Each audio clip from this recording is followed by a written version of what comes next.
Um, My name is Alan Friedman. I'm from the U.S. Department of Commerce, and I'm lucky in that I don't actually have to do much talking in this.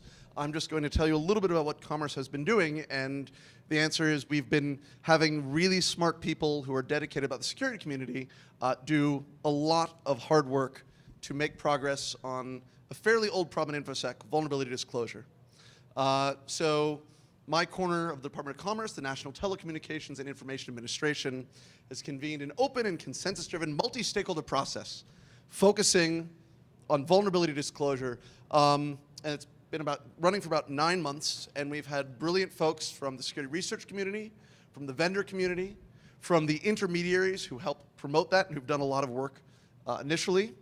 And we're going to hear from the 3 working groups that have been very active over the past 9 months, one on awareness and adoption, another on safety and disclosure, and finally on multi-party disclosure. So this work that you're about to see is not from the Department of Commerce. It is from the stakeholders who believe that this is an important issue. At the end of this talk, we're going to have a fairly brief talk, and the goal really is to have some discussion, to hear feedback, so that you can share your perspectives on what we're missing and what we can do better to bring about some positive change. So very briefly, the Department of Commerce likes it when markets work. Online trust is a huge priority for our secretary, because without trust in the systems that we use, there's not going to be innovation, there's not going to be adoption, markets will fail. And sometimes, to fix a market failure, you need active regulation. You need to weigh in with the big stick of government. We believe that there are actually often lighter touches. So we want to bring together those who care about this issue and say, how can we have collaboration around vulnerability disclosure? Now, this isn't a new debate. We don't want to reinvent the wheel. We want to find some way of saying there are standards out there. People have been thinking about this issue for a long time. How can we actually make some progress? So rather than trying to write new standards or even produce best practices, we're trying to come up with some principles of what we can do so that researchers who want to continue to engage know how to engage. Organizations who are new to this issue understand what's at stake and what the path forward is. And the underlying approach is there is no one-size-fits-all. That every organization is going to have something that's unique to them, and different researchers, each bug is at the end of the day going to be unique and need to be handled differently. So what are the broad issues that we can do? So the process has basically involved a lot of talking. It has involved some very tedious meetings and even more tedious phone calls. So the people who've been engaged, we really have to thank them for all the hard work. You're going to see the working group chairs, but behind them, as they will say, a lot of very smart people were dedicated to this. So first we will talk about the awareness and adoption group. And what's noteworthy about this work is that I think everyone in this process has said at the end of the day, raising awareness and driving adoption of existing good practices really is the most important thing and relates to all the other work that's going on in vulnerability disclosure. Jen. Sorry. Jen Ellis from Rapid7 and Amanda Craig from Microsoft. Thanks, Alan. So the big learning there was that Alan does all the slides from now on. Okay, so as Alan said, I'm Jen Ellis. I run community and public affairs at Rapid7, so I head up public engagement and also think about how we can support the security community, you guys, a little more, which is where this falls in. I'm Amanda Craig from Microsoft, and I work on cybersecurity policy issues. Hey! Round of applause for Mr. Josh Gordon.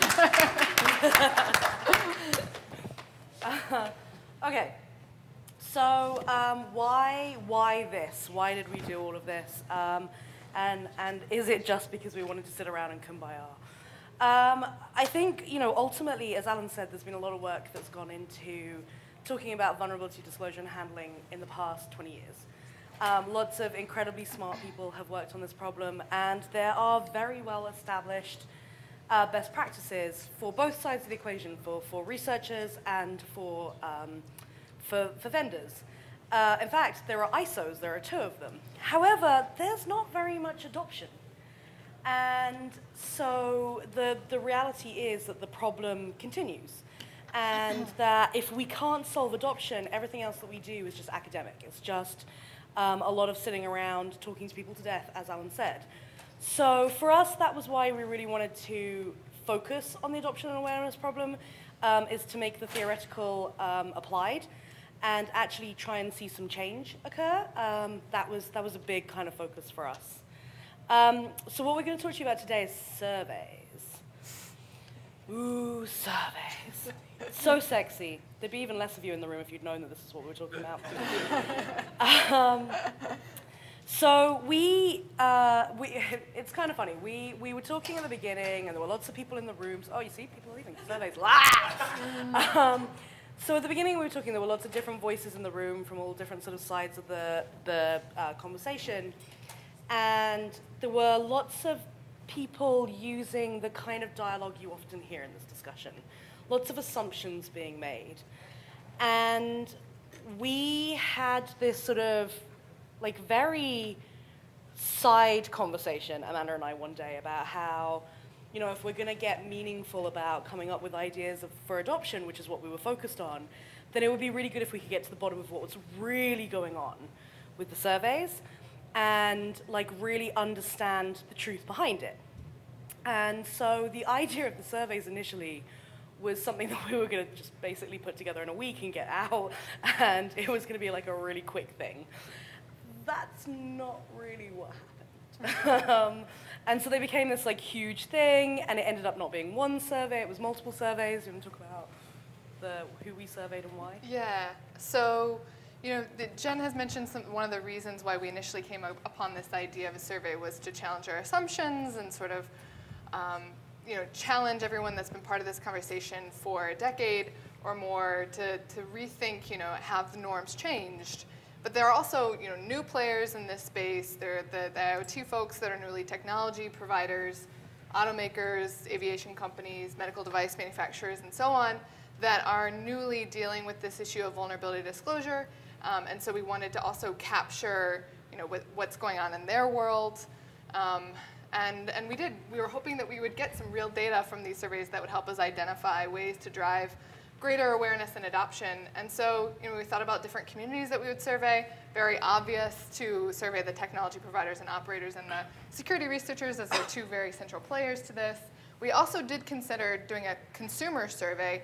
And the reasoning behind that was that, you know, if consumers care about security, that of course helps to drive adoption of security practices like having a vulnerability disclosure policy in place for vendors. So we were interested in knowing, you know, to what extent this is a consumer issue or a user issue. We ultimately decided to not do a user survey. Jen's going to talk in a few minutes about all of the sort of methodology issues that we faced and disseminating the survey and the bias that we likely captured in surveying the internet the way that we did. But all of those issues were really, really exacerbated in the case of a user survey. Because it was just going to be really difficult. This survey and the dissemination of the surveys was just done by the Awareness and Adoption Working Group as part of this NTIA process. We didn't really have any funding or any expertise in surveying, and so, you know, we were just going to be doing what we could to promote the surveys, and so we felt that the responses that we would get would just have an incredible bias. It would either be totally random from users, or it would be people that were already really, really interested in this topic, and that would be the reason why they would notice this and respond to the survey. So we ultimately didn't do that. What did we do, Amanda? We did do the technology provider and operator or vendor and the security researcher survey. We tried to make these surveys really short, really simple. I think they were both like 9 questions. You can see, you know, in general, we were just looking to figure out what are you doing and why? What is your general expectation? What is your behavior? What is your rationale for that behavior? In the process of researching, in the process of disclosing or receiving and handling a vulnerability. Just want to highlight that, you know, these questions, the fact that they were so simple, we think helped us gather a lot of responses. But the flip side of that is that, you know, there were some limitations in the questions. So for instance, you know, if we were trying to understand that there would be a vast array of experiences that researchers would have, and we want to capture all of them. A lot of times we enabled multiple responses to any single question, which then made the data hard to interpret. For instance, we asked a question about how interaction with a vendor was, and we had like 55% of researchers say that they had really frustrating experiences in communicating with a vendor, and we had 60% say that they had a really productive conversation with a vendor. So you can see those numbers don't quite work out, but we took what we could from the responses that we received. So, as Amanda said, we surveyed the internet, and we have been mocked for it a huge amount. The nice thing is when you survey the entire internet mocks you for surveying the internet. And they also helpfully provide feedback on your survey after it's already out in the public domain. And it's fine because data scientists tell me that there is no validity to the survey anyway, so we could have just started changing it. But we chose not to do that because it seemed kind of skeezy.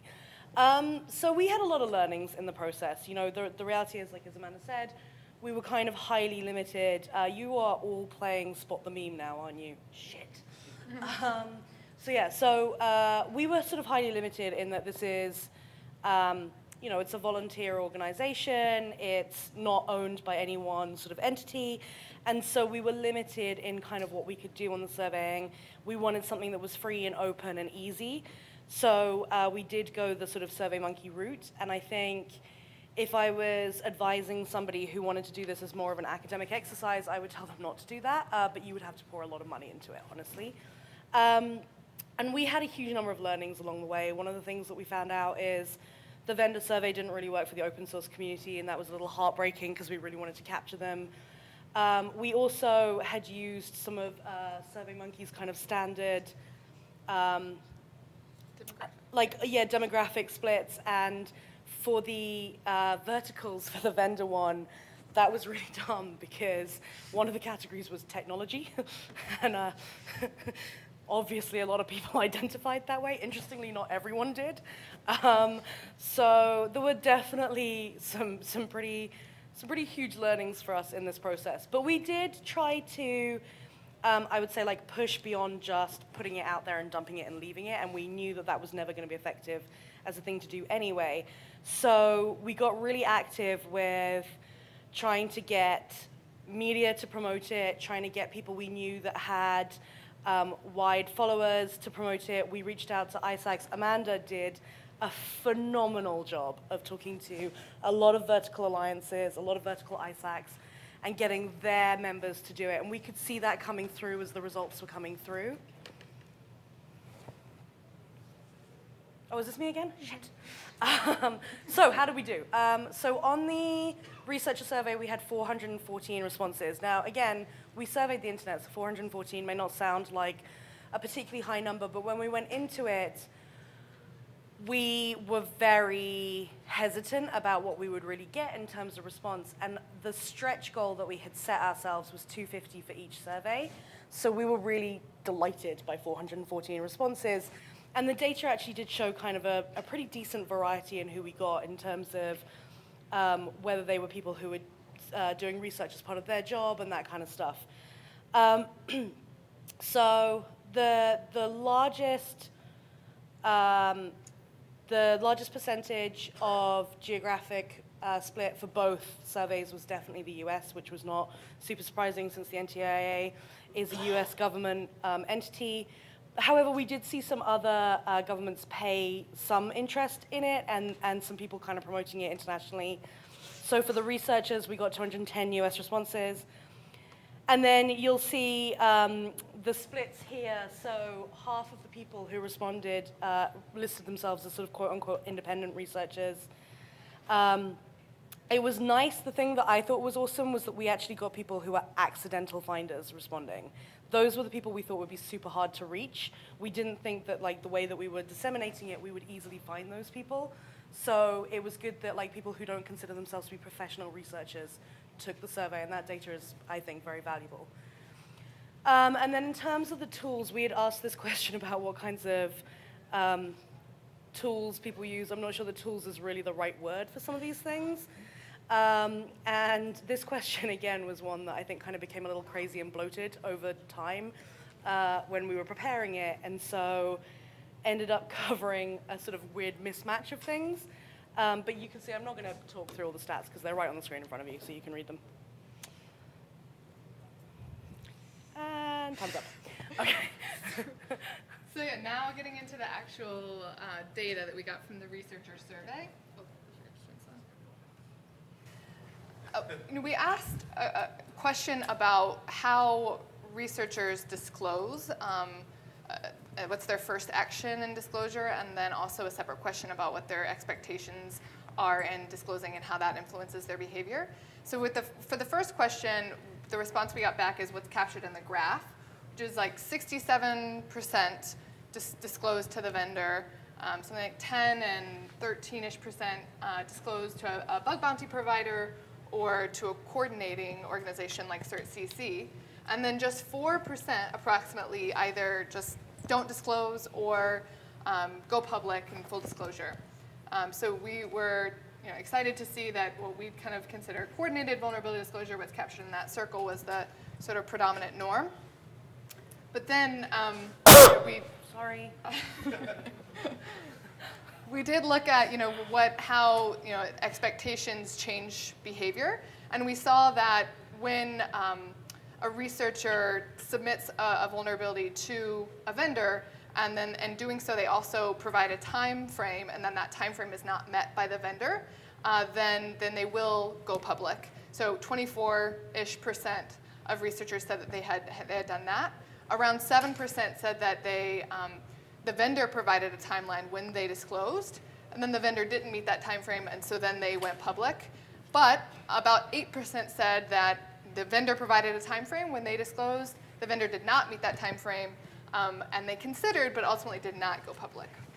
And I think it's just coincidence that it looks as if the researchers were giving us the finger. So, unsurprisingly, well, I thought it was unsurprising, but then I work in communications. People said that communication is valued. Shockingly, people like to know what's going on and feel like they've been heard. So we had 95% said that they expected notification when the issue was resolved, which seems kind of reasonable. 68% said that they would really kind of like regular updates. That seems like a pretty decent, reasonable thing so that they know that something's happening. And 57% actually kind of went further and said they'd actually like to be involved in testing the fix to make sure that it really is kosher and works. And that was kind of interesting in that there were researchers who were like, we're super happy to stay involved in the process. We want to partner with the vendor. We're not just like, hey, this shit's on fire and then running away screaming, which is cool. Like, we appreciate that about researchers. And then 84% in a similar vein said, yeah, totally happy to answer questions from vendors, want to stay engaged, want to stay part of the process. And then trying to look at the rest of it. Oh, never mind, I can't get out there. So communication was really important. People really valued that. They expected the vendor to be open and transparent with them. And apparently I've now done something to the slides. There we go. Yes, I don't computer. Thanks, Josh. Oh, is this me again? God damn it, how did I get so many slides? So this is actually, there's a reason this one's me, because I kind of talk about this issue all the time. So we hear a lot about the chilling effect of specifically the CFAA and the DMCA, and specifically with both of those, the fact that they have civil action in them, which means that a lot of vendors use them to threaten researchers when they're afraid of disclosures. So we hear a lot about that, but it's always a little hard to know whether that's something that is a little bit sort of fuddy and overhyped. It's not. 64% said that fear of legal repercussions is a serious, serious issue for them, and it seems as if it is something that makes them question whether or not to disclose to the vendor. Did the last 26% say, uh-oh, now I need to be worried? The last 26% responded from prison. It's not true, by the way. For the recording, it's not true. And then we also had 24% said that they are afraid of stumbling into confidential information. Only 24%, the others were like, whatever, sounds great, let's see what I can find. It's why I do this shit. 31% said that they are afraid that exploits will be used nefariously. I don't know if we had the word nefariously in the survey, but I hope we did. Another finding in asking what does a researcher expects in return for disclosing a vulnerability was that it's not just about the money. Consistent with what Jen was saying about communication, we had 70% say that they expected to hear from the vendor after they submitted a report. 53% said that they expected to have some recognition. Only, I think, 20% said they expected nothing. And then 15% said they expected a monetary reward. And you can kind of see by those numbers and how they add up that this was one of the answers that you could check many boxes. So you weren't limited in saying, if you wanted one thing, you couldn't want another. And still only 15% said they expected a monetary reward. Wanted is a different story probably, but expected. Just out of interest, how many people are surprised by that? Show of hands. This was one of the biggest surprises for me. I was really surprised that, because we hear so much dialogue in the community about, how people are selling vulnerabilities because there's a market for it now, and if we don't have bug bounties, then we're not going to be comparable and all that kind of stuff. And the reality is only 15% care about that, which is kind of awesome, by the way. That means that this community is doing this stuff for much higher purpose, and that is fantastic. I love you guys. You are amazing. Fortunately, Amanda's talking through the next one. So we're now moving to the survey of the technology providers and operators, or the vendors. This is our demographic. Are we? No, it's good. Okay. Demographic information, as you can see, there was the issue of the survey monkey self-populated and technology being a huge Fancy that. percentage of our respondents. So that may be slightly skewed because we did try to reach these newer kind of technology providers in the. But I will say a quick anecdote on this. One of the meetings that we had, I asked a question about technology providers in the room, and their attitude on something, and asked for a show of hands, as I am wont to do. And there were a whole bunch of people who didn't put their hands up. And I knew that they were from what I would count as technology providers. And so, doing the thing that Alan tells us not to do, I put them on the spot. And was like, did you not answer that because you can't publicly answer it, or do you just not identify as a technology provider? And they said, we don't identify as technology providers. And that was, to me, super interesting. These were automakers. And they totally had that we're car makers, that's what we do. That's how we've self-identified for a long time. So even though now we're dealing with things that have millions of lines of code in them, we don't consider ourselves to be quote-unquote technology providers. So this actually, as much as it seems kind of really obvious we would get this result, it was also slightly surprising to us. So just like the researcher survey, predominantly our responses were coming from the US. We did get some 10 to 15-ish responses from UK, Germany, Japan, Canada, I think. And then the other thing to highlight here is the divide between large and small organizations. We had, if you can imagine, 1,000 employees as the dividing mark. There are, I think, 160 respondents were smaller than that, 125 were larger. But our respondents, it was heavily weighted towards having, being really large or really small. So having more than 10,000 employees or fewer than 100 employees. And Alan?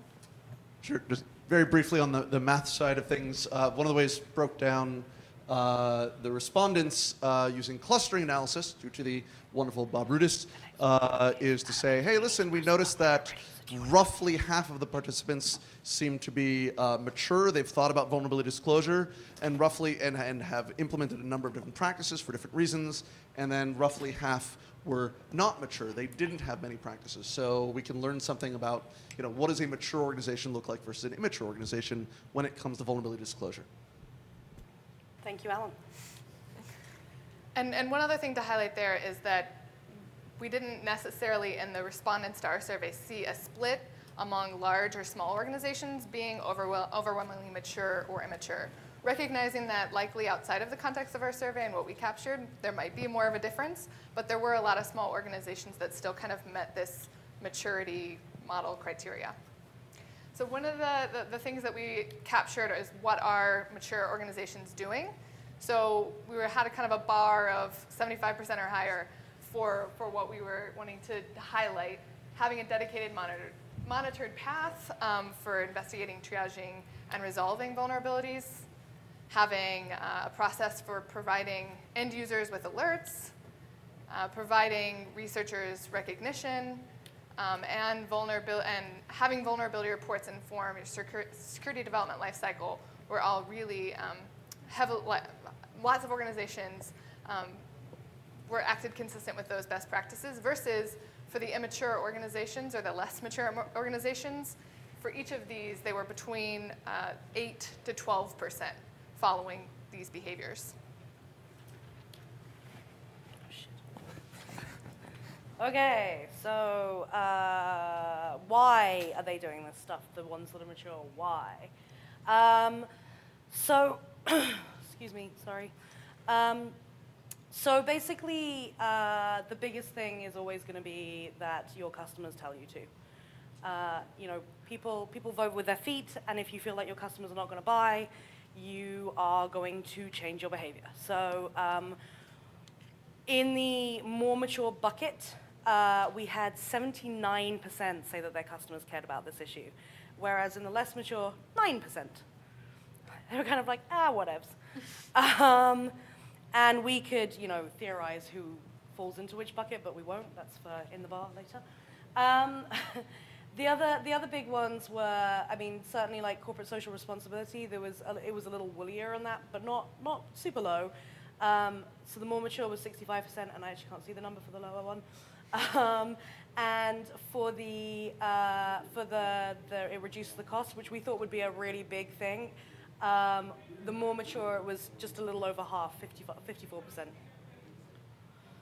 So we asked them which best practices they were looking at, and we gave them 3 options. So 1, they were deriving their best practices internally.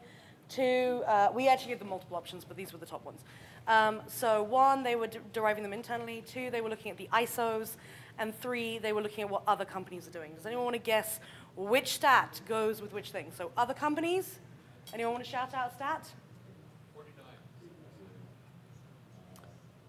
Wow. No, the one that none of you guessed. 59% said they were looking at other companies. ISOs. 49, absolutely.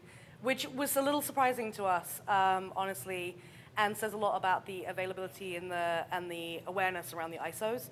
And then 76% were deriving their practices just looking internally at what made sense for their business, which is actually kind of awesome. And I always have an Archer slide. So we have this. It's actually, we're going to be doing this bit after you've heard from the others, but this is where you kind of are going to help us brainstorm ideas for driving adoption. Thank you very much. Sorry, this was a little... And thank you, Amanda and Jen. And now Josh Corman, who shouldn't be a stranger to many of you, has offered us, that slide's coming later, the work that's been going on the Safety and Disclosure Working Group. And thank you, Josh, for coming and running an entire track on your own, but still coming up here to share what your working group has been focusing on. Okay, so I'm going to go fast, but that is not to discourage feedback, which I'll probably have to get later. One of the things that was very clear to me as well, disclosure is not new to us. Well, I think one of the missing pieces and a lot of the fear and trepidation of a public, coordinated vulnerability disclosure, multi-stakeholder, consensus-based process was that we didn't want to relitigate the whole old vulnerability disclosure wars. We didn't want to reopen old wounds. We didn't want to get into responsible disclosure fights.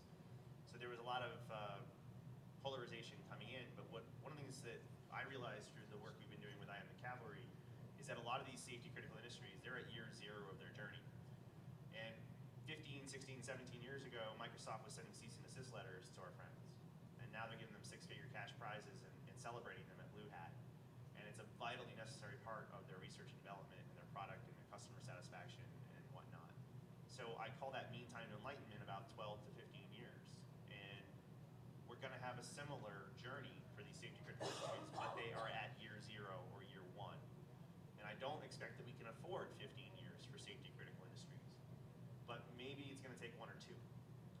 So what I tried to put on the table early is that this is where bits and bytes meet flesh and blood, and where the consequences of failure will be measured in not in credit cards or records loss, but in human lives, in national GDP, in crisis of confidence in key markets that are necessary for our way of life.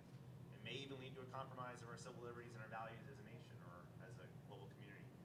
So we tried to assert, and people seem to go with it, that safety critical industries could be a superset of the requirements and constraints on designing a journey to go from crawl to walk to run. And if you're playing Josh Corman Bingo, that's the center square. But the crawl, walk, run idea is what we decided to do. And the Cavalry has worked with Tesla, with GM, with others to get them on their journey towards coordinated vulnerability disclosure. It's our belief that if you can create a high trust, high collaboration zone, then you'll have better outcomes. And essentially the simplest way I put this is, do you have a beware of dogs sign for the researchers, or do you have a welcome mat? And the crawl idea was, what's a minimum viable product that fits on one page that can be used as a template so you can sell it to your general counsel without a whole lot of attached surface and redlining and entropy, such that maybe you could get started on your journey. And one of the things we've learned from these folks is if you can never retract. You can always expand, but you can't ever retract. So if you offer cash, you can't get rid of it. If you have a narrow scope, you can't make it more narrow. Not really. So the safety critical working group, so people seem to agree that maybe it's not a beautiful and neat snowflake, but if you can solve for forever days, an unpatchable vulnerability in a piece of industrial controls equipment, if you can solve for that, then it may also be useful for non-safety critical industries. And we've had some consternation over this. We've done some duplicative work with ARC, who hates us for it. No, I'm just kidding.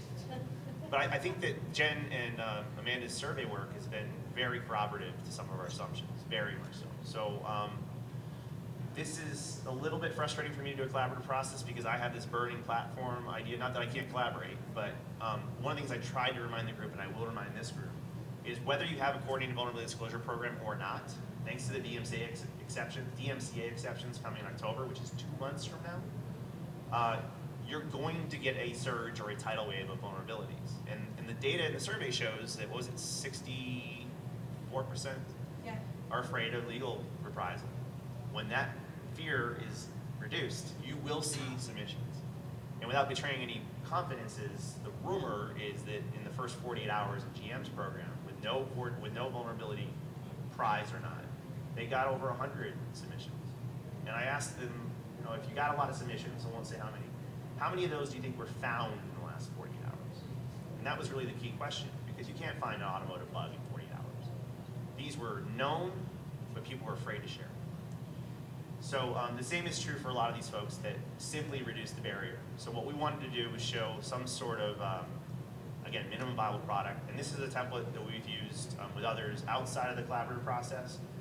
And I was really trying to add some urgency that even though this process may take a while and will take some time to get the survey back, we wanted to cause some sort of action prior to October 1st.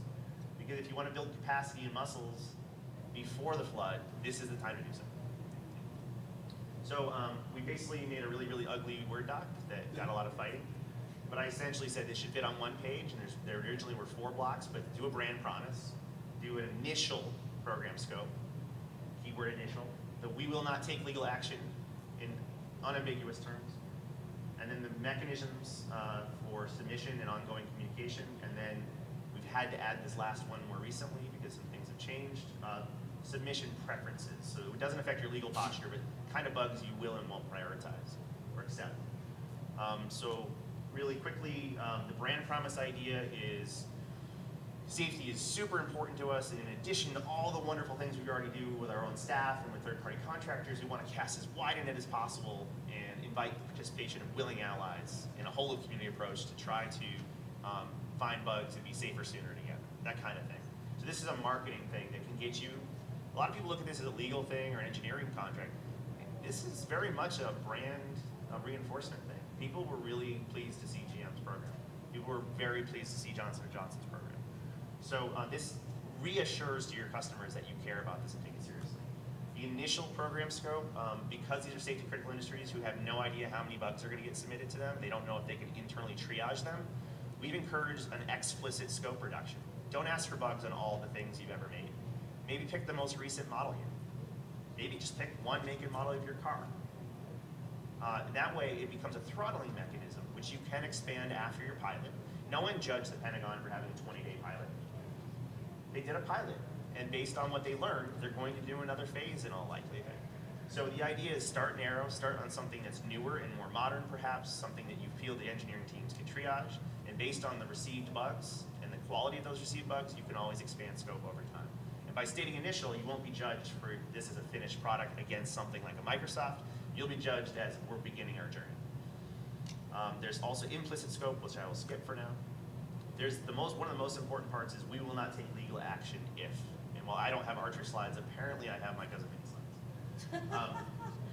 So if you, there's some pretty good exemplars here, but basically we've seen people have as few as 4 bullets of, as long as you follow these 3 things, these 4 things, these 6 things, I think GM had 8 things.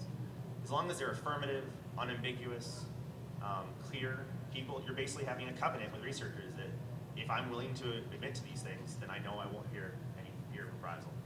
And these ones, what we're finding, should be fairly immutable and evergreen. If they change frequently, people won't trust the program. Researchers won't trust the program. Expectation management is 90% of any human thing you ever do. So this is really, how do you submit? What are the minimum expectations for submission?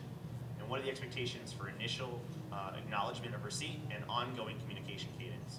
And rather than prescribing this, we've outlined that the negotiation of the ongoing cadence should be on a per bug, per relationship basis, because not all bugs are created equal. But the ISO standard does, I believe, say within 7 business days acknowledge receipt. And then submissions and preferences and priorities. We wanted to separate something that's added some confusion. Some of these programs on day 1 only had 4 sections, and then as our engineers got flooded, they started adding exception after exception after exception. And the researchers just stopped dead in their tracks because they didn't know, were these exceptions to the legal posture, or were these things that we just don't want to hear about cross-site scripting? And there's a bunch of things we're tackling as well about how do you do change management and version control, because these things should change and grow over time as you learn more. But we also don't want a moving goalpost when we're talking about something like a legal posture. And we've had a lot of discussion, and we haven't come up with perfect solutions, but we have seen how folks like Microsoft and others have tried to dampen the risk. So to that end, I think many of those things were alluded to without slides. So scope, one of the less obvious, so let me just do 30 seconds on this. We cut it from the document because we had debate over it, but it's actually proving to be very necessary after the survey. I basically say white hats have 5 key motivations, and they all start with a P. There's protectors, who want to make the world a safer place. There's puzzlers who do it for challenge and curiosity. There's prestige who do it to win a white jacket or to give a keynote at DEF CON. There's profit who do it for money, and there's protest who do it for or against some political cause or ideological cause. If you fail to include a cash reward, it's not a failure at all. I'm deliberately and overtly encouraging that the first coordinated disclosure program does not have a bounty attached to it. And one of the reasons for that is you will only attract the subset of researchers who are protectors and puzzlers. They won't give you arbitrary conference deadlines. They won't quibble over how big or small the cash prize is. And when you're ready to, you can always layer them in. So we've also encouraged the lack of monetary reward. In fact, one of the coolest rewards that anybody gets is things like this challenge coin from Tesla, or things like a t-shirt from the Netherlands that says, I hacked my government and all I got was this lousy t-shirt. People prize that t-shirt more than they would prize a small cash reward that's well below their day rate for the kind of work they put into it. So at least for these safety critical industries we've considered, we've strongly encouraged the lack of one. And you'll notice that GM was not criticized for not having a bug bounty program, but FCA did get a little bit of criticism for having too small of one. And we're in this learning curve together, and we're trying to figure it out. But I think this working year has been very intense, very candid, and the data you're seeing from Jen and Amanda's work is corroborative. So with that, I'm going to run away right now. But if what we really want is more feedback. We've had some researcher feedback, we've had some safety critical industry feedback, and we've actually had people already publish theirs, even though it's not done. But for right now, I have to run. So find me, join our working group calls. We have a draft. It can always be better. And the problems we need the most help on are how to do change management. Thanks. Thank you, Josh. And now we'll hear from Art Mannion from CERT, who has literally been at the center of this debate for 15 years now? Personally, 15 years. Organizationally, 28, I think. We count? It's a hard problem. I mean, come on. The problem is it's a people problem, not a technology problem. So you can't solve it with a technology or a protocol. So, Art Manion CERT Coordination Center, I'm going to represent the work of a bunch of people who are part of the multi-party disclosure subgroup of the NTIA process.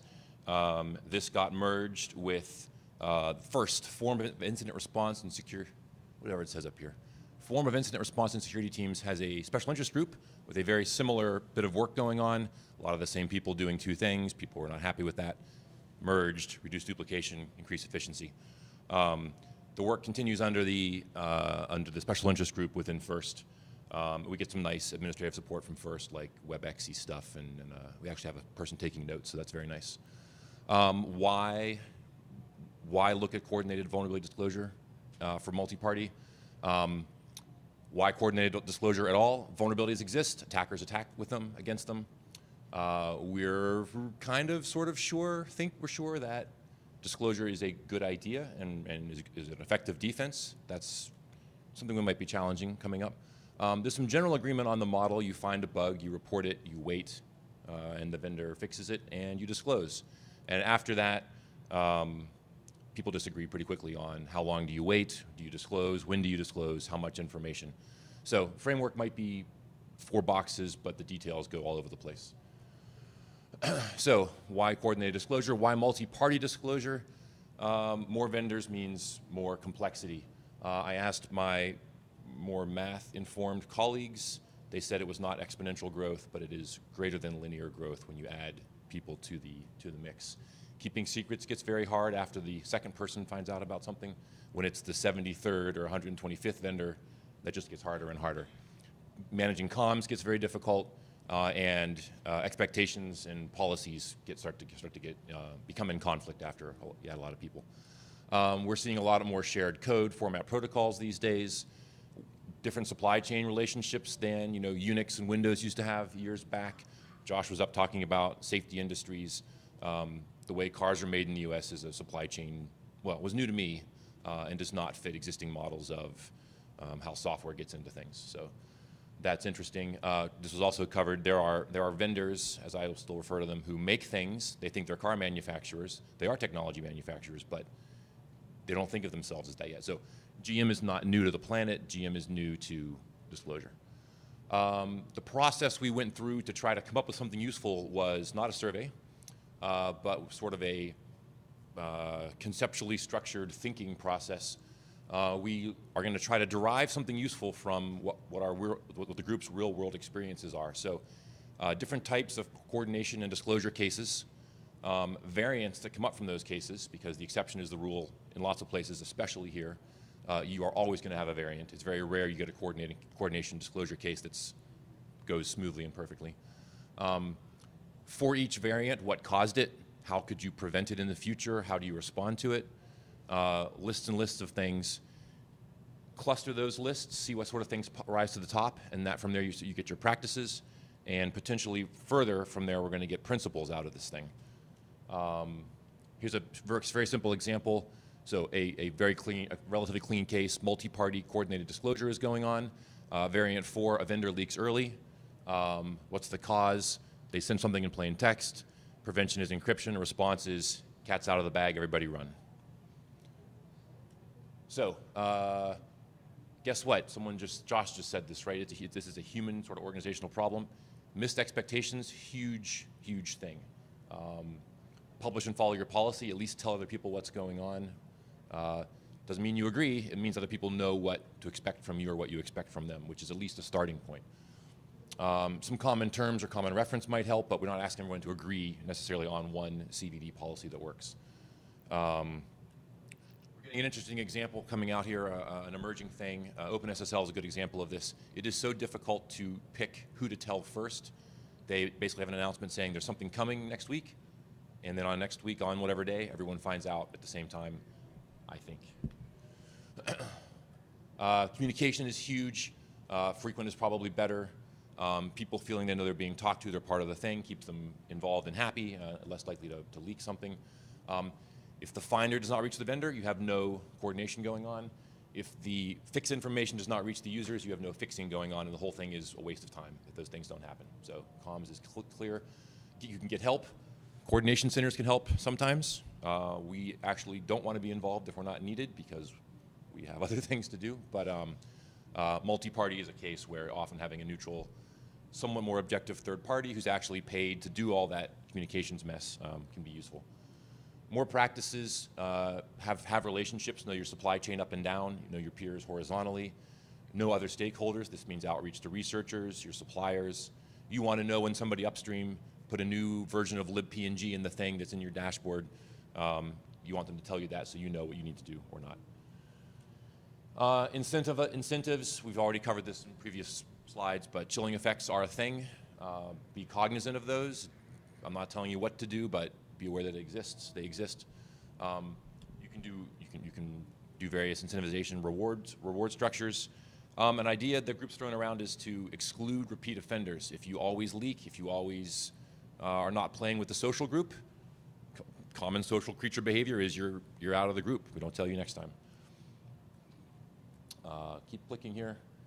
Whatever you do during a multi-party thing is going to be multiplied. Be careful with what you do, especially disclosing sorts of things. Provide good information. We like CVE or something to tie things together. We like machine-readable information. And lastly, I'm going to throw up, we have, the group has not worked through these principles slides, so take them with they're very, very much in draft state, but harm reduction, being prepared, you have some responsibility to inform others. If you buy into this whole defensive disclosure is a good thing in the first place, you may not agree in the first place, in which case these principles won't apply, but if you follow that, these are the kinds of things we think are sort of overarching sort of human goals that you might want to consider. Feedback is happening now. Feedback is ongoing. We expect to have a draft of the MPD, multi-party disclosure document, out for public comment. You can join the first SIG. You don't have to be a member of FIRST to join and be part of our, I think, twice a month calls at this point and contribute that way. Obviously, if there's an open comment period, you can contribute that way. That's my email address if you have other questions. And thank you.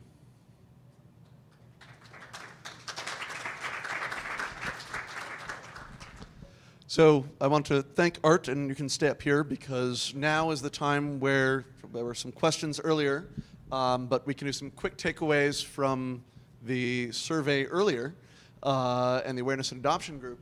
And really one of the reasons that we wanted to come out here is because while there has been active researcher participation of people who care about security, not just because they make stuff, but because they're genuinely interested in security, we wanted to make sure that we heard from the security community.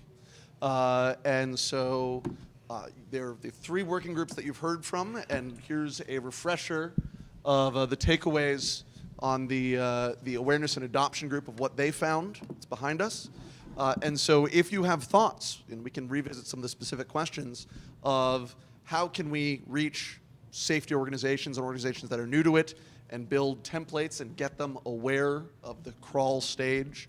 How can we coordinate across multiple parties and what are some of the basic frameworks for that?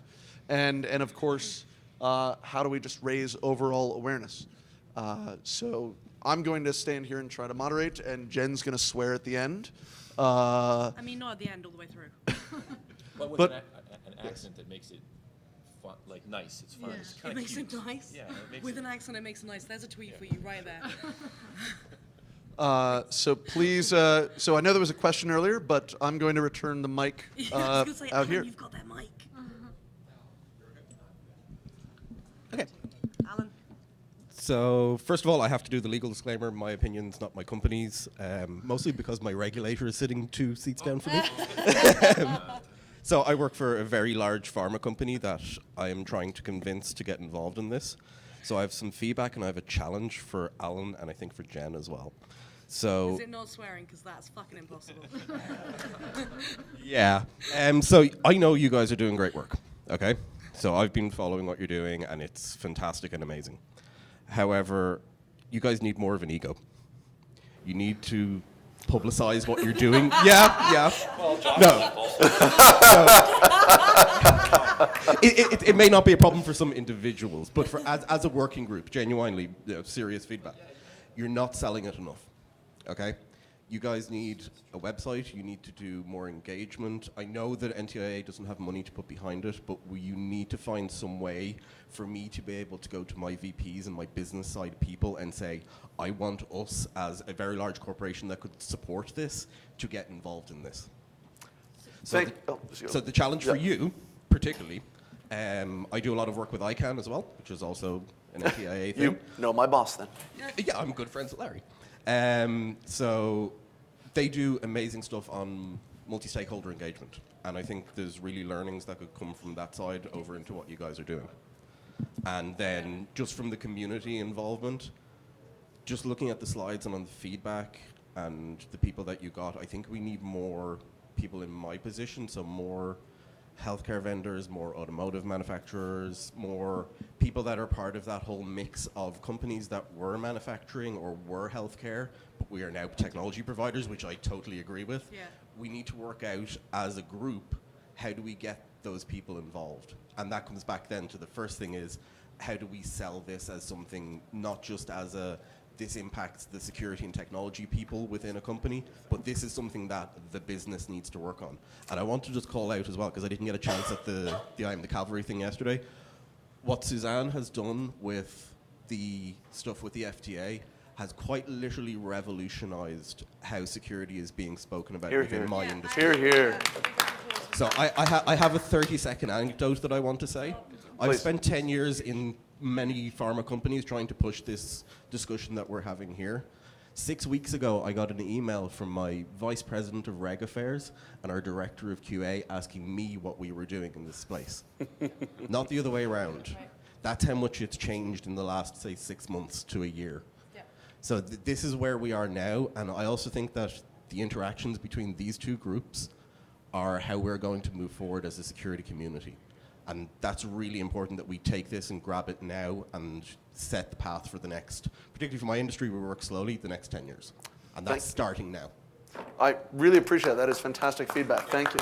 I'm going to let the experts respond, but I'm just going to say that the final step as we draft this process is to say, okay, how do we take the document that has been built with the input of those of you who really know what you're talking about, and how do we get broader adoption? Now, in some cases, we're lucky because we are the Department of Commerce and because it is a voluntary approach, we can get industry to wave it at their regulators who aren't as friendly as Suzanne. And the Chamber of Commerce, for example, hates regulation, loves this approach. And any advice that you guys have in terms of how we can take this and build it so that it's something that is not just in the tech community, but outside and global, because it is always hard for, especially in the US government, to remember that we are not the entire world. So you know, how do we take this global? Very helpful. But Firstly, Suzanne, was your session recorded yesterday? Do you know? It was? So I would just say, for any of you who were not able to catch Suzanne's session, that you should check out the video. It was really, really awesome, and she has done incredible work at the FDA, and they are certainly, to my knowledge, the regulatory body that is most ahead with adopting cybersecurity norms for their vertical, and it is super inspiring to see, honestly. So you should definitely check out her talk. In terms of what you're saying, one of the things that Amanda and I have talked about a fair amount is, at some point, NTIA has to move on. You know, for them to continue forever is not the best use of taxpayers' dollars. And as the example of taxation with no representation, I want Alan to be doing other things. So I think, you know, at some point, there has to be a moment where we decide that this can stand on its own 2 feet without NTIA. And so, you know, something that Amanda and I have talked about is, for adoption, you know, as I said at the beginning when we first started talking about the surveys, our whole thing was about coming up with ways to drive adoption. It wasn't about coming up with surveys.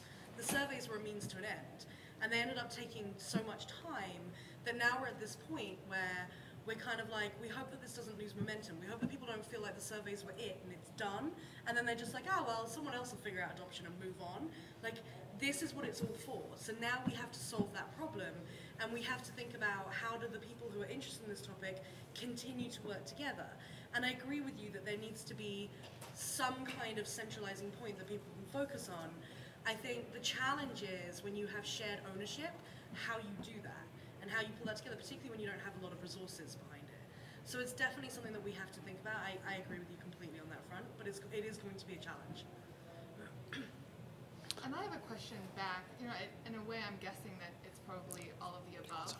But you mentioned that your VP of Regulatory Affairs is someone who is coming to you, but ideally it would be from a different business perspective coming to you and saying, for our reputation or for the value of our product or so on, we are also concerned and engaged. So my question back is, you know, what is the way to reach that VP? Is it, you know, going and talking about others in your industry, like peers that are doing this well and what they're gaining from it? Is it just more publicity? Like, what are the mechanisms that are going to be meaningful for those VPs? Okay, so 2 points. We're gonna mic you for those watching at home. Thank you. So 2 points from my industry. We are pretty much all year zero companies on this. So we're probably not the best example of that. I will say one thing though. My VP of Regulatory Affairs would not be talking about this if our CEO and board and everything were not asking questions about it. It's just not on her radar. It's just not there. So it is being talked about at that level. And for us, that's because of FDA. But from across the industry, this comes back to, I think we're still in the security researchers and technologists talking about this. And the comms piece that we need to move on, be it when we take ownership of it ourselves, is how are we showing the business value in this? And not in, you know, return on investments or anything else. We need to keep really simple messaging to, you know, C-level people that here's the impact that this will have. And like a company like Microsoft is probably a great example of that it has really been ingrained into company culture. And, you know, you guys probably have experiences from 10, 15 years ago of when you started that process and how you sold that. And that's something that we need to then take over and say, okay, this community thing that started with the NTIA but is now evolving into a community-based set of resources or working group that's going on. How do you sell that to your company? How do I, as a security person within a large corporation, say, no longer do I want to try and get involved in this as just me. I want my company to support this. I want my company to send me to the meetings. I want them to put 10, 15% of my time to that. And to that, I have to sell a business case for it, not a technologist's case. And that's the messaging that would need to change. The work can stay the same, but the messaging would have to tweak a little. Yeah, just I'll throw in real quickly, since the car guy's not around. In the U.S., DOT and NHTSA there's signs of progress there as well. They're not as far along, I'd say, as the FDA if I had to somehow measure them, but there's some, you know, the vehicle safety regulators are looking into it in the U.S., so that's a good sign as well. So. And I will also add that, you know, ART has been doing this for a very long time, and if we are busy at the Department of Commerce on cybersecurity, CERT is really busy right now, and the fact that they're engaging in this, I think, is, for me, a signal that says that, at very least, they want to make sure that we don't ruin it, but I think that it's going to be something that they can then take to the broader community together with, you know, organizations like the Chamber of Commerce, and we're also talking to, you know, the auto trade groups who like to communicate and be able to speak as one voice to their regulator to say, hey, we're moving forward on this, so think about what we're already doing before you go and impose something that may be quite dangerous, because early discussion that we saw coming out of the auto sector, you know, there was never anything very official, but there were some signs that said that they were proposing, you know, treating security flaws the same way you treat some of the existing safety flaws, which are huge events for a company. And they make a company not want to learn about it and not want to affirmatively engage. There was at least one there. So there was discussion about the disagreement between the industry on when you report something to the vendor or company and then when you disclose it. And we've seen a lot of back and forth between Google and Microsoft on this very matter. So Google has that policy of you have exactly 90 days, and then Microsoft has the policy of we only patch on Patch Tuesdays.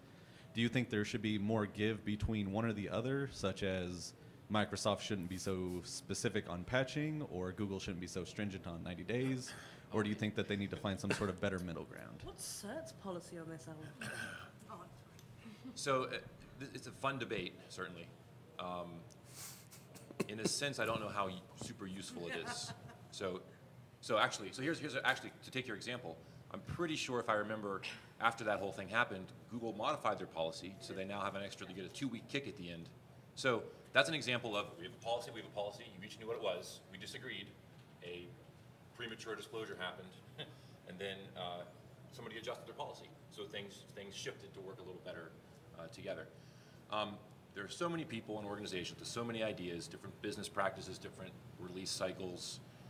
We're not going to get agreement. I'm not even going to try to get, what's the exact number of days.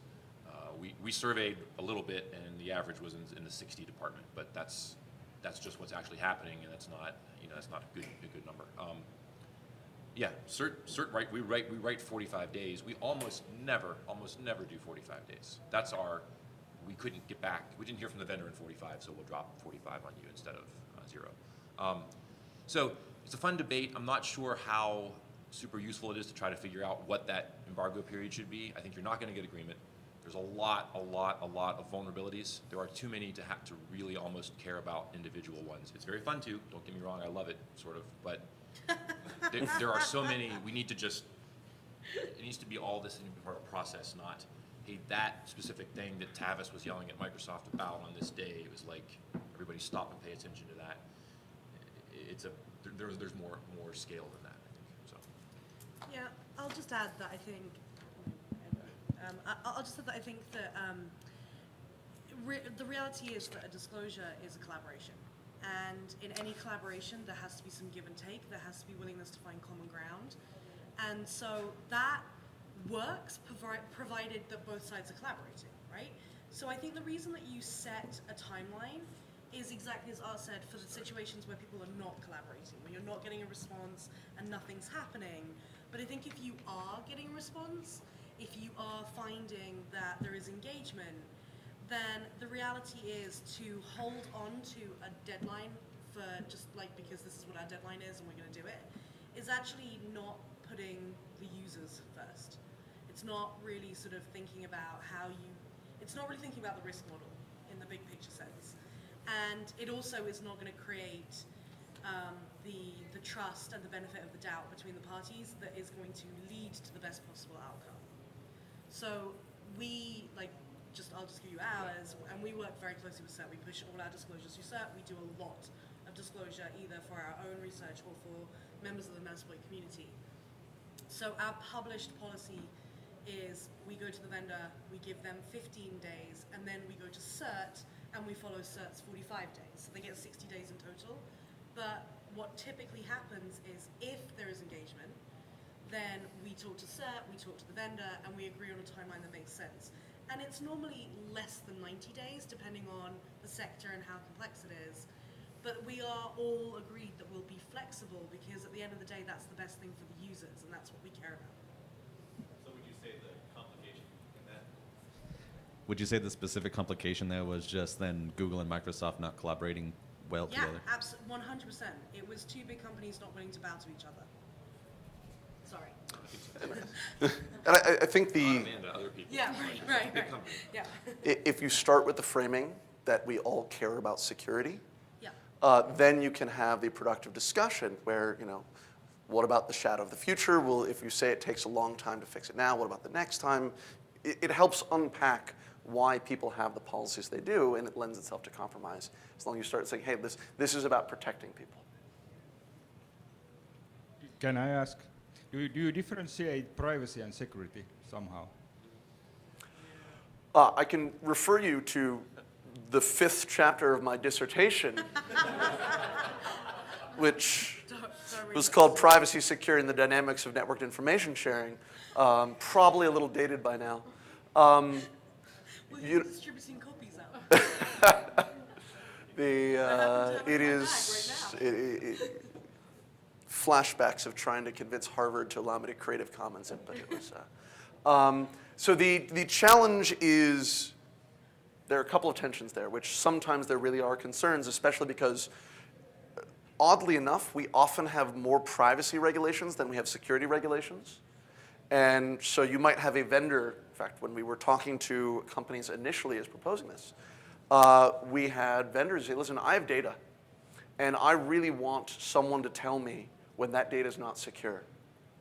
But if in the process of finding out that that data is not secure, they access that data, that triggers a compliance event that could cost me hundreds of thousands, if not millions of dollars.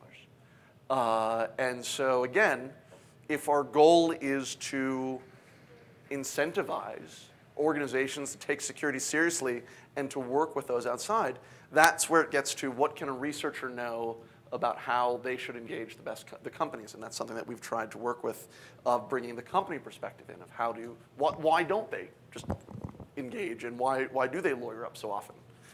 And often it's because there are real risks that they're worried about. I think a lot of the work that we've done and the stakeholders have done is like to say, stand down, let's get the lawyers out of this and focus on security. You guys have thoughts on privacy? Just that I think if you're talking about it in terms of disclosure, then it does change the game a little bit, because if there has been a violation of privacy standards, then it imposes a timeline. You know, there are state notification requirements, and they have specific timelines, some of them.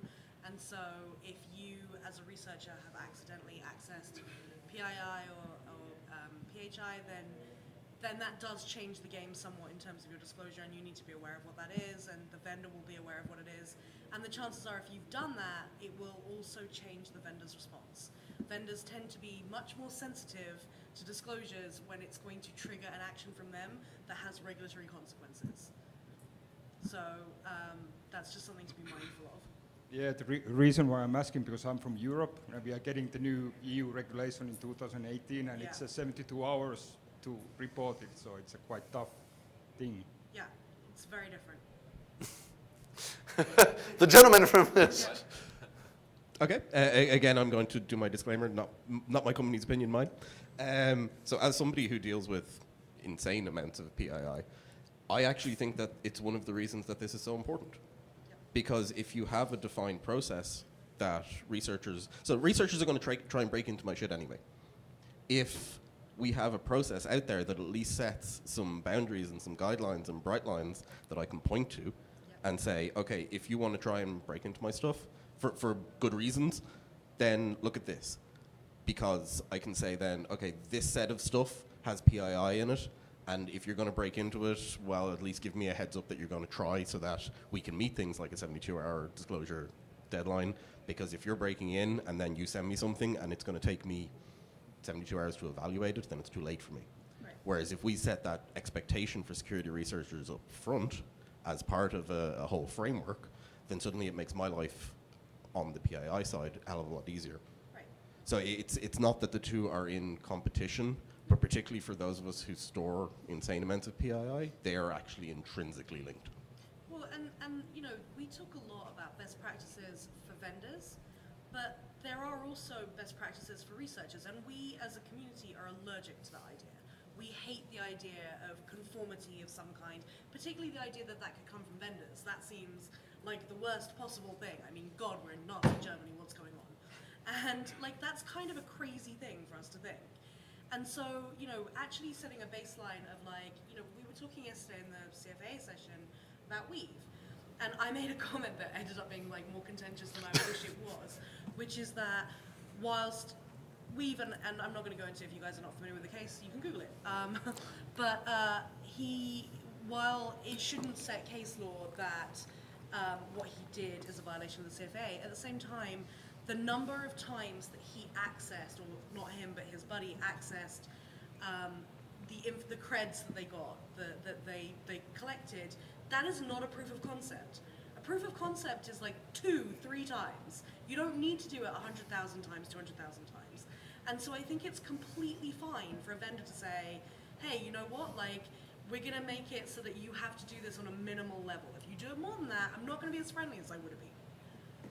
For our colleagues in Europe, the Dutch have been incredibly forward-leaning in thinking. They still use the term responsible disclosure, which might be unfortunate. I don't think we're going to lose that term on the European side. But on the other hand, what they've done has actually, they have national policy all the way down to prosecutorial discretion, saying if a researcher,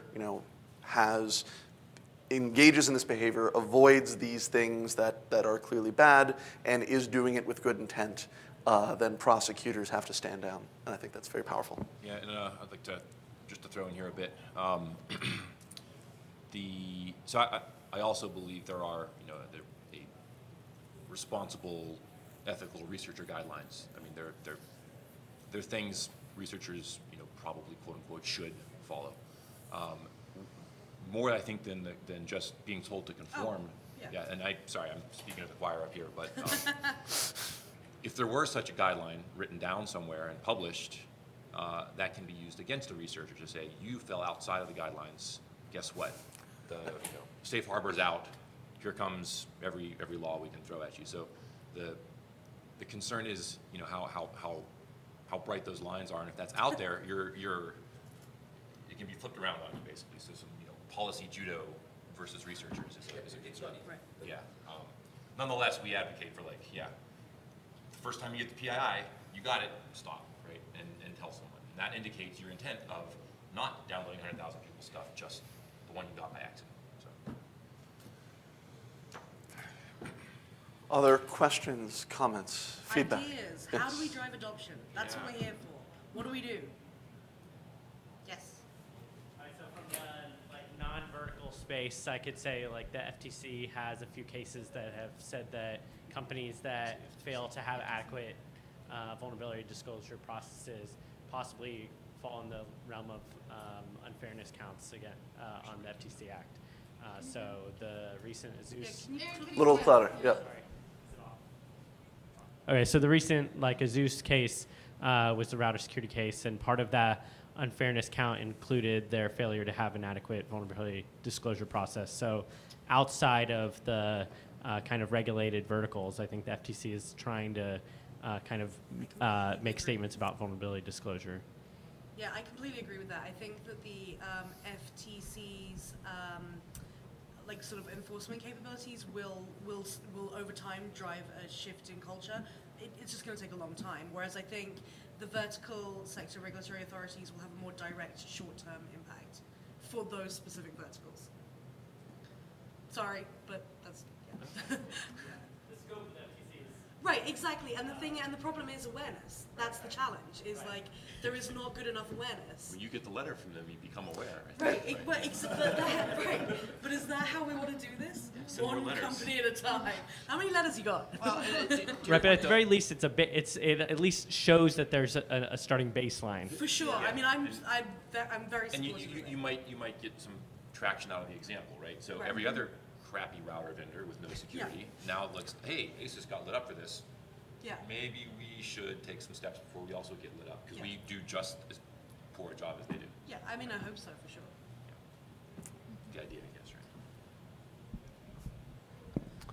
right? Other suggestions? How do we save the world? Save the cheerleader? No. Such an old reference now. That was surprisingly dated. It didn't know that was that Come long. on, Yeah. I'm always a little dated in my references. Except when it's Archer. If you'd left it on the Archer slide, they'd be much more talkative.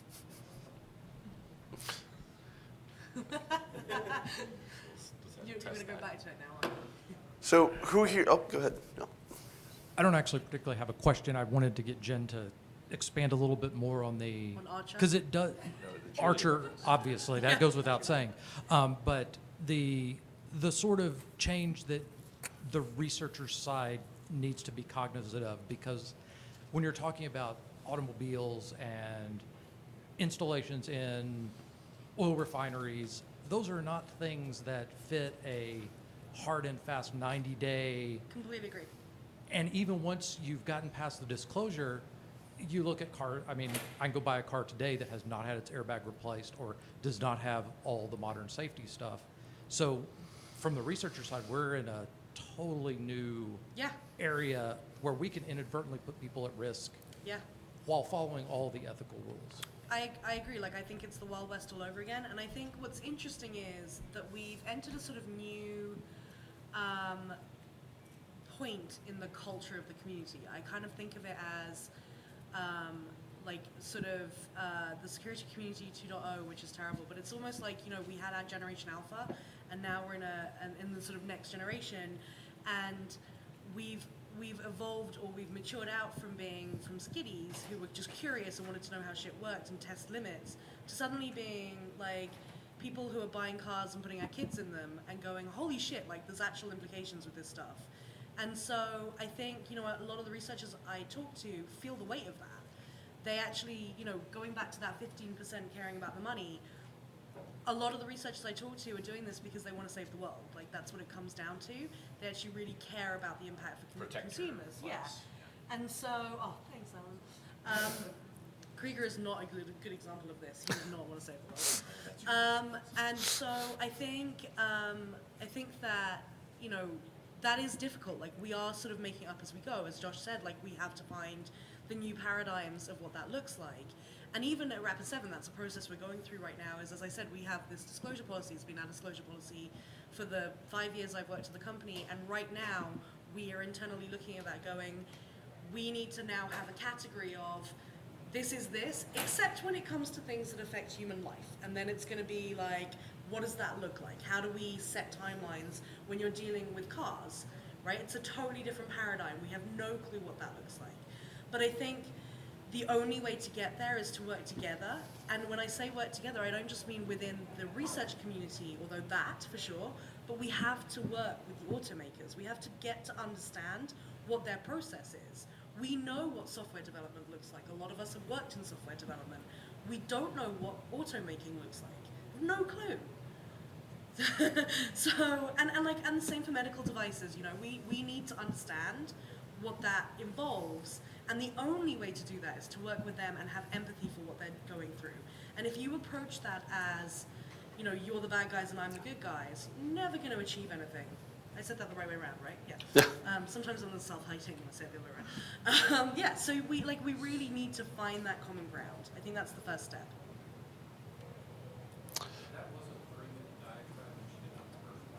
I think I said Do I get an award for that? So one thing that Art did not mention that some of the smart people in his group have been thinking about is there will be instances when you will disagree on how to handle things. And that still doesn't mean that it goes back to the Wild West and we should have anarchy. There still are some things that we can do to still have good practice in that case. Or can I put you on the spot to share some of the thoughts that you guys have had? So this is disagree. The agree to disagree. How do you make that constructive? Well, you may not. I mean, it may come down to not agreeing. I mean, simply not agreeing. So the Google Microsoft example. Google win, right? That happens. Sometimes one of the parties involved holds their ground, is tired of waiting, puts different value on the impact of the vulnerability or the safety impact or whatever it might be. You know, chances of it being actually attacked in the wild, chances of an attack being successful, time to deploy fixes. Are attackers going to bother with a very complicated attack when phishing emails are still working? What kind of attack are you looking at? Broad opportunistic attackers or nation-state targeted attacks? People have different opinions on all of those things, and that can come down to how bad they think something is, which causes them to say it's fine to disclose now or it must wait. To some extent, the dumb answer is you have to accept you're going to lose out sometimes. Your opinion's not going to carry the day, and be able to deal with that. You know, it's largely, if you have the information about the vulnerability, you generally legally have the ability to publish it, at least in the US. I'm not sure that's quite the same thing in the EU, but you know, publishing details of a bug is free speech in the U.S. Attacking someone with it is not, is typically illegal. So I don't know what to say really, except, I mean, it's certain, I'm trying to think of our cases. We accept that we will ask people, and we will ask nicely and repeatedly and make good arguments to do certain things, delay or extend or hurry up and publish or hurry up and get your fix out. And we try to not surprise people. You know, if we're gonna be the ones pulling the trigger, we will say, look, we're publishing in 24 hours. You know, we're not done negotiating. That's gonna be our date. So you can not surprise people, and you can accept that you're not gonna win the negotiation every time. You can negotiate, of course, and try to achieve consensus. I don't know that I've got any magic. It was the not surprising and the Okay. trying to negotiate Well, were the that's things very that I good. was sorry Right, about right. that. Yeah. Jim will have to take notes for me now. Along the lines of how to speed adoption or make it more companies adopt, especially those companies outside of the technology industry, you need to actually take a step back and take one of those companies and have them look at this. This is terrifying to them. They've been making, widgets for all of these years, and all of a sudden you've got a bunch of crazy black hatters running at them, regulation coming everywhere, and actually making them understand that the security research community, we're not coming to get them.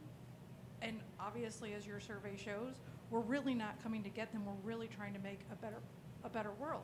They're seeing the guy hacking an airplane. They're seeing, these crazy people, trying to free the world's information. They think we're all running making around them on inline understand. skates and Yeah. saying hack the planet. Yeah, making them understand that this room, this is actually who's out there trying to help them, Right. not hurt Yeah. them. Thank you, any media story with the picture of the scary looking. Right. It's gone past Twitter. I think I saw a mask recently. or Yeah, I something, mean, how or many a- people or a- type wearing a balaclava? I always do. I actually can't see the keyboard properly without one. Yeah. So. I think that there's fear on both sides, and the problem is fear makes people behave in irrational and defensive and awful ways. Suffering something. Right. Right, and empathy just completely breaks down. I agree. So who thought that what we said today was fairly common sense? So that's actually, this is rewarding, because I think that it means that this is not a contentious issue. Who has worked with a vendor before to actually say, hey, I found something? Got a couple hands. Has anyone been on the receiving side? More people. I won't put anyone on the spot, but is there anyone who's been on the receiving side who wants to share some experiences or react to what we said today?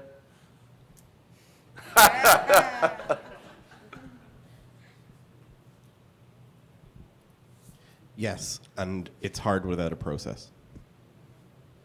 At the simplest level, because there are people out there that want to do things, and there are so many industries, not just my own, but others as well, that if there's not a process there, when you get a vulnerability and report into your customer service email address or something, and you have no idea what to do with it, and the company has no idea what to do with it. I worked in a company a number of years ago where I got an email about it because in my internal company profile thing, I had interested in vulnerability disclosure on it. And somebody had literally Googled on our internal portal and it came to me. So that's where so many companies are. So without the work that you guys are doing, it's hard. Yeah. And we need to make it easier. Well, I Because think- then it becomes easier for everybody. I mean, the reality is that, people are super busy. They have processes of how they like to do things. Generally, people are not bad people. They have things that they've been told, these are your priorities, these are your goals. And you're happily working away as an engineer, and you've got a delivery deadline, and you know that if that delivery deadline slips, then that has a high impact for the business, and that's a problem, and it has a high impact for the customer as well. And so when somebody comes to you and says, hey, we're going to blow up your schedule, we're going to divert you onto this other task and this thing that you thought you were dealt with ages ago, and it's going to completely impact all your other work, that's frustrating at best. And at worst, it makes people insecure, it makes them anxious. It's difficult. There are no people doing this stuff, or typically there are not a lot of people doing this stuff who are just meh about it. And we're the same. We get vulnerability disclosures, and there are times when I have to have a conversation with the software guys where I'm like, okay, you've done the patch. Have we put it out yet? And they're kind of like, oh, we have a release going out in a week. And I'm like, you get that we're a security company, right? And it's not like they don't care, they do. It's just that people have this whole thing of this is the process that we go through. We always do a release on a specific date. Microsoft Patch Tuesday, it's the same mentality. And so you just, that's how you think. And people don't like change very much. So when you're like, hey, we're gonna do this completely different thing that you've not normally done, they kind of sit there scratching their heads. So for those of you who would like to engage further, there's still a lot of work to be done. Please talk with Art, talk with Amanda and Jen, talk to me. Tomorrow, the EFF is hosting an event to continue this discussion. I'm particularly proud of the fact that the EFF and the Department of Commerce have said, listen, this is something that we need to actually work together on. And find some solutions that work well for all involved. And I'm going to give a very quick plug if you really like the idea of talking with other security people about processes. Our Assistant Secretary just announced our newest multi-stakeholder process on IoT security, and it's closely related to this. So the challenge is there's all sorts of smart consumer stuff out there. And not all of it is built for security. So how do we promote consumer awareness of security, and how to reward manufacturer attention to security? We're going to be starting with aftermarket security, taking a page from our colleagues at the FDA, and saying, listen, patchability is important, but there's no real understanding of what it means for something to be patchable. So let's have a discussion around the technical definitions of patchability, and then figure out a way to condense that into a way that it can be easily communicated to the consumer. The consumer has something quickly to look for. Here are some small words that I can understand and look for in a package, but they are supported by a well-defined technical description that can be used to build standards or built to spec on. So trying to derive it from both the demand side and the supply side. And if you're interested in that, I'm very happy to talk further. So please engage. Thank you for your time and attention. I'm guessing that you have a last word, because you always do. I know. I'm sorry. I wanted to not in this case, but I just want to thank everyone who's participated in the process. Thank you very much. Here, here. And I want to thank the three people up here who have given a lot of work. They have, their day jobs are far beyond what they already have time for, and this is something that is on top of that. And it works because people who care passionate about these issues get engaged. So please, I invite you to also get engaged. Thank you.